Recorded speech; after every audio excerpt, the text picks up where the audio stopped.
You know, those moments that change your life, but you don't realize it until much later? This is that story.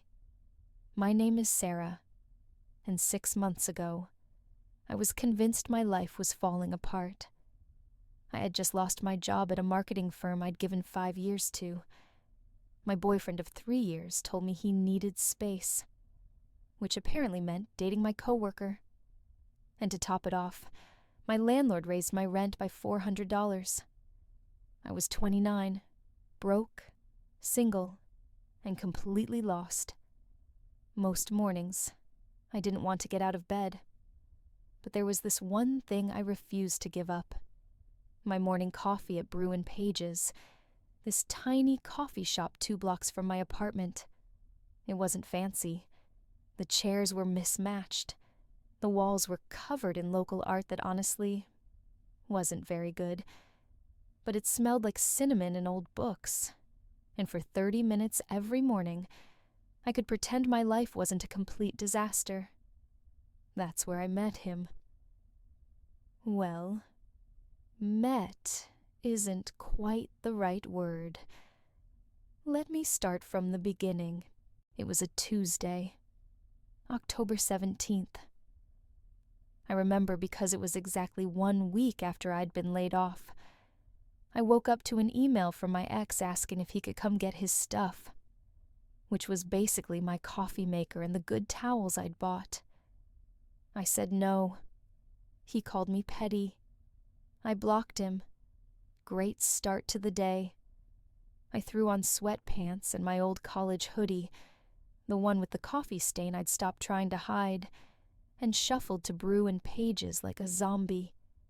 The bell above the door chimed as I walked in. The barista, Maya, gave me her usual sympathetic smile. She'd watched my decline over the past month. I was pretty sure she felt sorry for me. I got in line behind a mom with 2 screaming toddlers and checked my phone. Bank account, $243. Rent due in 12 days. My chest tightened. That familiar panic started creeping in. When I got to the counter, I reached for my wallet, and it wasn't there.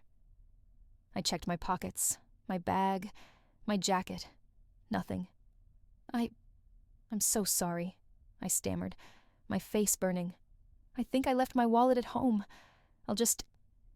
Maya started to say something, but I was already backing away, mortified, just wanting to disappear.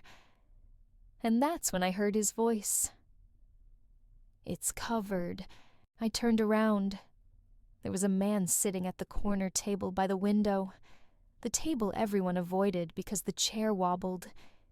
He was maybe early 30s, wearing a simple gray sweater and jeans, dark hair, reading glasses, holding a philosophy book I didn't recognize. He looked up at me and gave the smallest nod, then went back to his book. Just like that. What? I said, super eloquently. Maya smiled. He's got you covered, hun. I looked back at him. He didn't look up again. I can't, I started. Your usual, Maya asked gently. I stood there frozen for what felt like an hour, but was probably 5 seconds. Okay, I whispered. Thank you. Maya made my coffee, medium vanilla latte with oat milk, and I took it with shaking hands. I walked slowly toward the corner table. He was still reading. Didn't look up. Thank you, I said softly. Really? I'll pay you back tomorrow. He glanced up, and for the first time, I saw his eyes. Kind, dark brown, a little sad, maybe. He just nodded again, a tiny, barely there smile. Then he went back to his book. I stood there for another awkward moment, then shuffled to my usual seat by the window, clutching my coffee like a life raft. I should have felt embarrassed, but instead, I felt seen. For the first time in weeks, someone had noticed me. Not my failures, not my mess, just me. The next morning, I made sure I had my wallet. I was going to pay him back, and probably never make eye contact with him again, because I'm great at human interaction. But when I walked into Bruin Page's, he was already there. Same table, same book, or maybe a different one, always philosophy or poetry. I got in line, pulled up my wallet with exaggerated confidence. Maya rang me up, I tapped my card, and then she said, "Oh, actually, sweetie, you're already covered today." I blinked.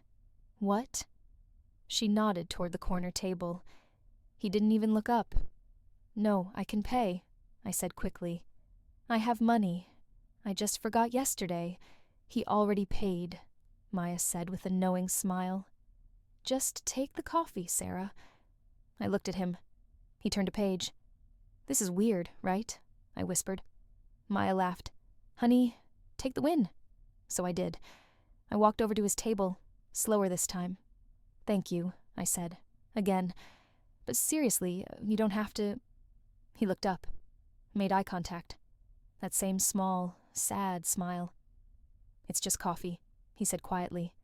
His voice was gentle, calm, and then he went back to his book. That was it. 4 words. "It's just coffee." But the way he said it felt like he was saying, "You matter. You're worth this tiny kindness."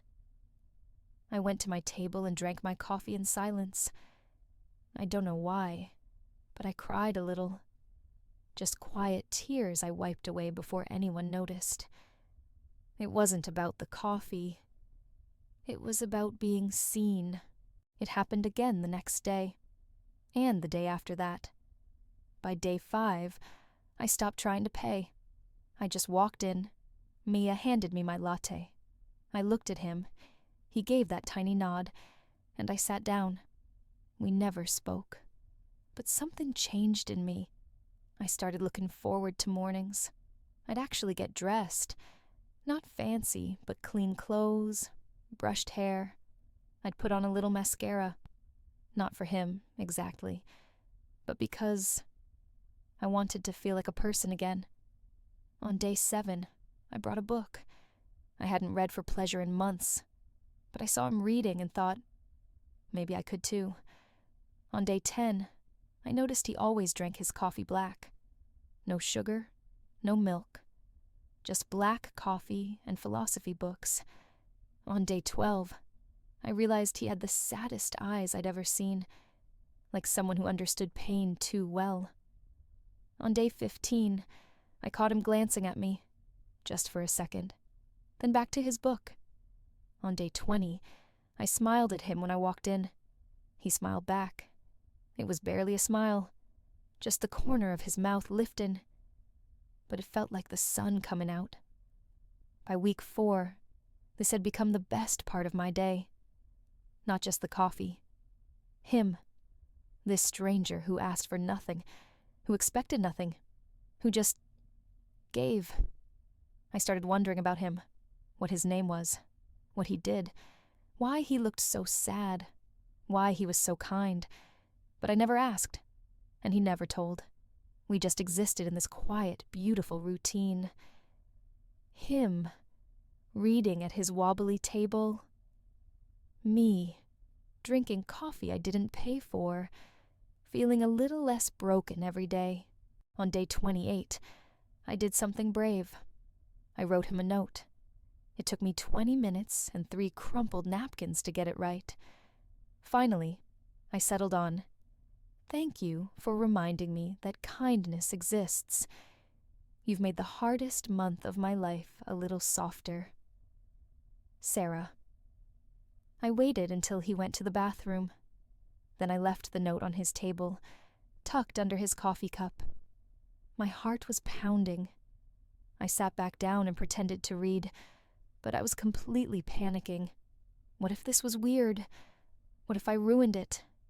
What if he thought I was some desperate... He came back, sat down, saw the note. I watched from behind my book as he read it. His expression didn't change much, but his hand pressed the note flat against the table, gently, like it mattered. He looked up, found me across the cafe. Our eyes met. He didn't smile, but he nodded, slowly, deliberately, and he put the note in his book, kept it. I exhaled for what felt like the first time in 5 minutes. The next morning, I walked into Bruin Page's excited, nervous, ready for, I don't know what, maybe an actual conversation. But his table was empty. Where's... I started to ask Maya, then realized I didn't even know his name. The corner table guy, Maya asked. I nodded. She shrugged. Haven't seen him today. A weird disappointment settled in my chest. He came back tomorrow, I told myself.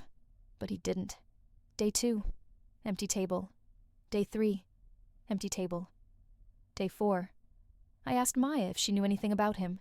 She shook her head. He paid for a month of your coffees up front. 3 days ago. Then he left. My heart dropped. He's gone? I guess so, sweetie. I'm sorry. I sat at my table that morning, staring at his empty corner, feeling a loss I didn't understand. He was a stranger, but he wasn't. He'd saved me, in the smallest, quietest way, and I never even learned his name. Before we continue Sarah's story, I want to ask you something. Have you ever experienced a random act of kindness that changed you? Maybe a stranger helped you when you needed it most. Maybe someone saw you when you felt invisible. I'd love to hear your story. Pause right now and leave a comment below sharing your experience. Your story might be exactly what someone else needs to hear today. And if this story is touching your heart, please hit that subscribe button. This is Softly Still, where every story is crafted to heal, comfort, and remind you that you're not alone. I promise you'll want to stay for what happens next. Now, let's find out what Daniel left for Sarah. The weeks that followed were strange. I kept going to Bruin Page's. I paid for my own coffee now, obviously, but it felt different. Emptier. I'd glance at the corner table and expect to see him there. I never did. But here's the thing. I was different now. I'd gotten a new job. Not glamorous, but stable. I'd started painting again. Something I hadn't done since college. I'd made friends with Maya, and we'd get dinner sometimes. I was okay. Better than okay, actually. I realized that what he'd given me wasn't just coffee. It was hope. It was a reminder that even in your lowest moment, someone might see you. Someone might care. Even a stranger. He taught me that small acts of kindness aren't small at all. They're everything. One morning, about 6 weeks after he disappeared, I was leaving Bruin Page's when Maya called out, "Sarah, wait." She jogged over with a small package wrapped in brown paper. "What's this?" I asked. He dropped it off before he left. Said to give it to you after a month. I forgot until today. Sorry. My hands trembled as I took it. I sat on the bench outside and carefully unwrapped it. Inside was a beautiful leather journal, the kind with creamy, thick pages that felt expensive. And tucked inside the front cover was a note. His handwriting was neat, careful. I unfolded it with shaking fingers. The note said, "Dear Sarah, I'm sorry I left without saying goodbye. I'm not good at goodbyes. I want you to know something. When I first saw you walk into that cafe, you looked like I felt lost, broken, barely holding on. I've been there. I know that weight. 2 years ago, I lost my fiancé in a car accident.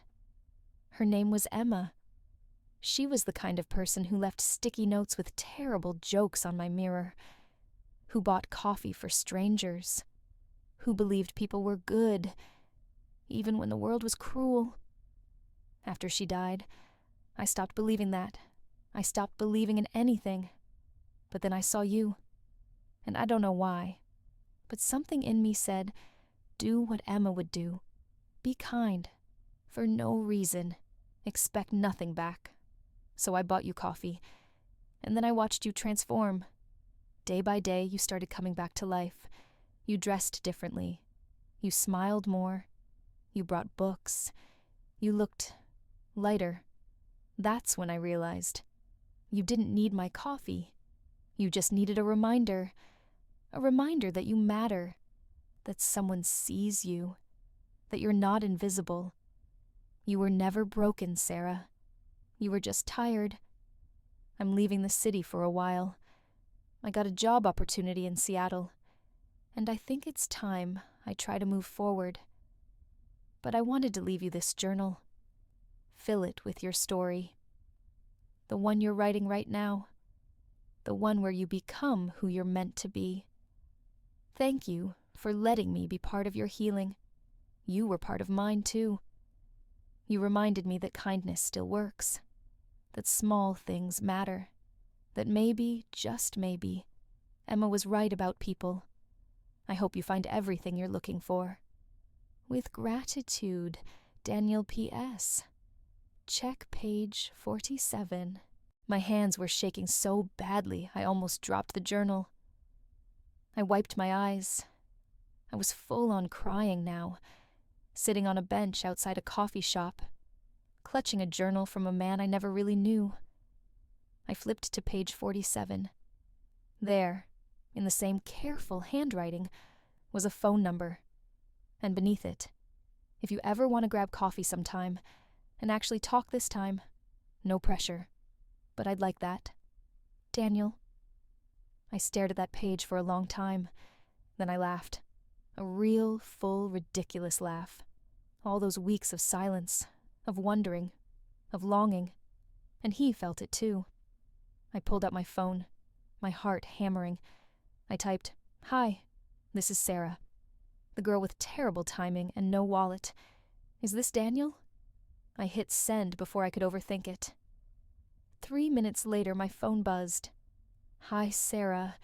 Yes, it's me. The guy with too many philosophy books and bad social skills. I'm glad you found page 47. I grinned through my tears. Me. Thank you for the journal. And the coffee. And everything. Him. Thank you for reminding me why kindness matters. Me. So, about that coffee? Him. I'm in Seattle until December, but I'm coming back for the holidays. Would you wait that long?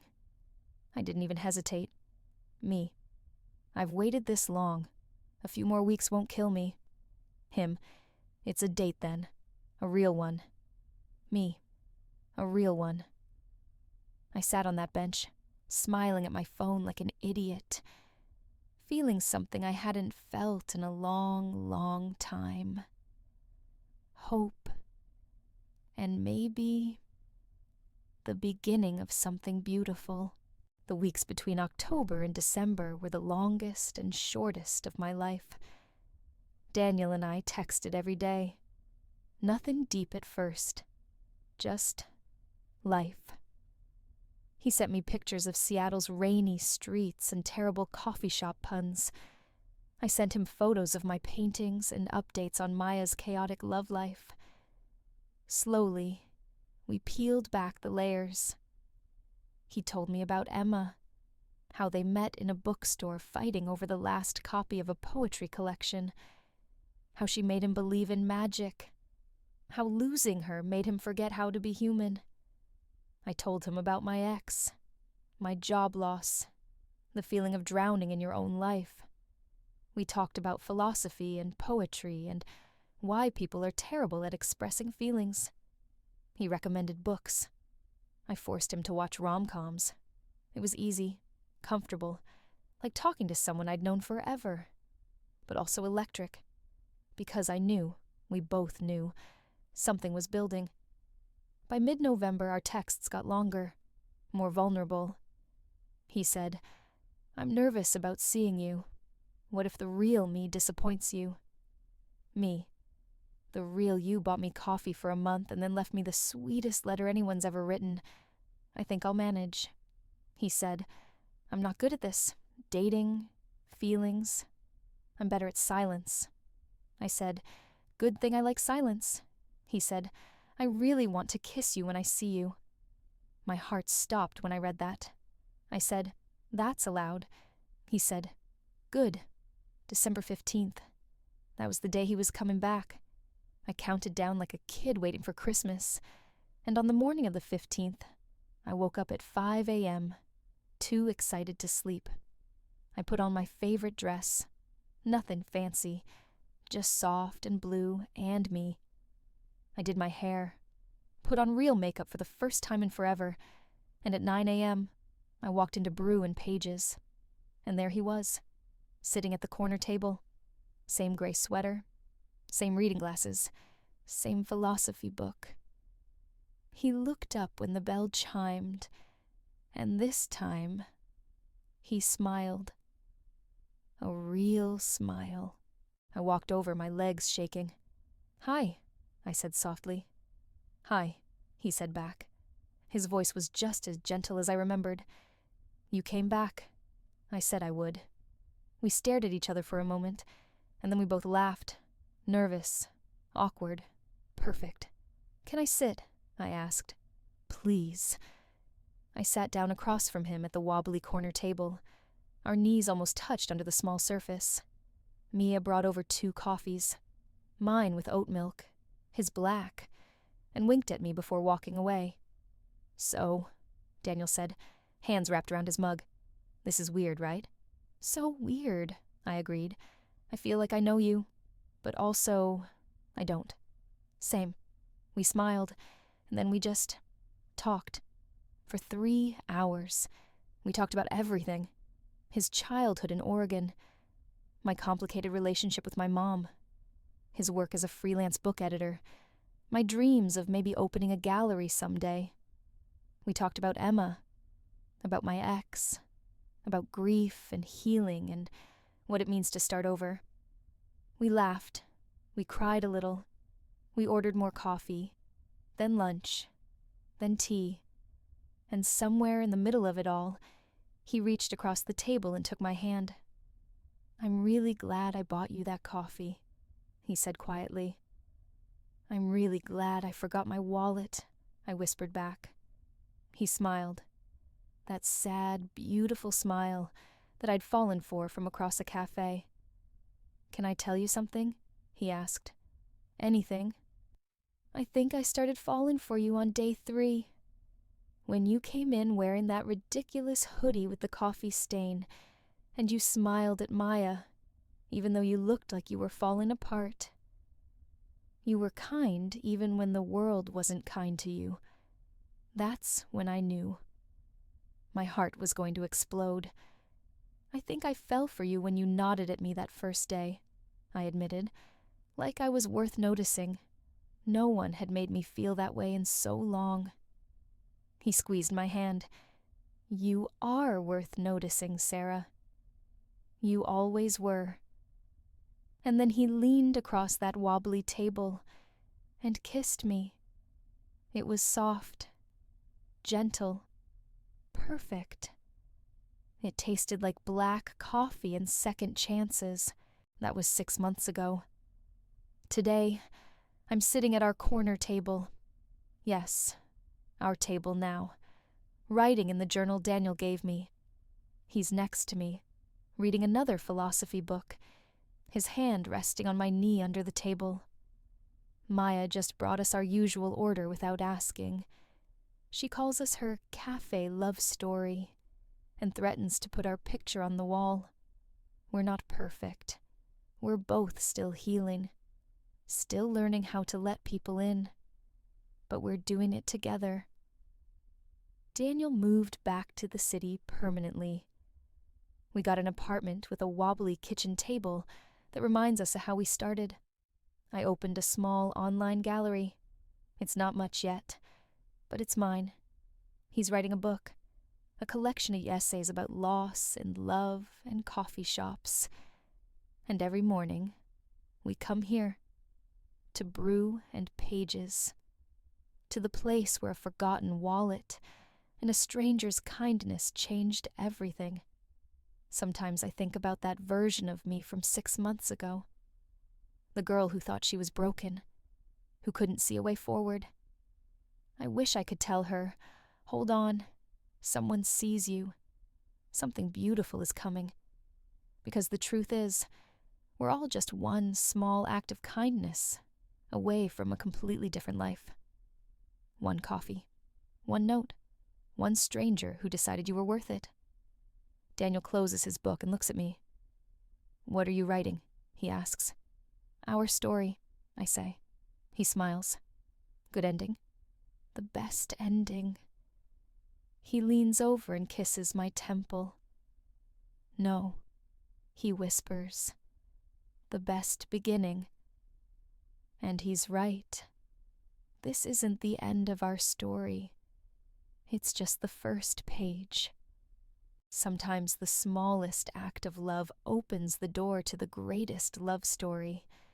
Be kind to strangers, to yourself, to the broken parts that are just waiting to heal.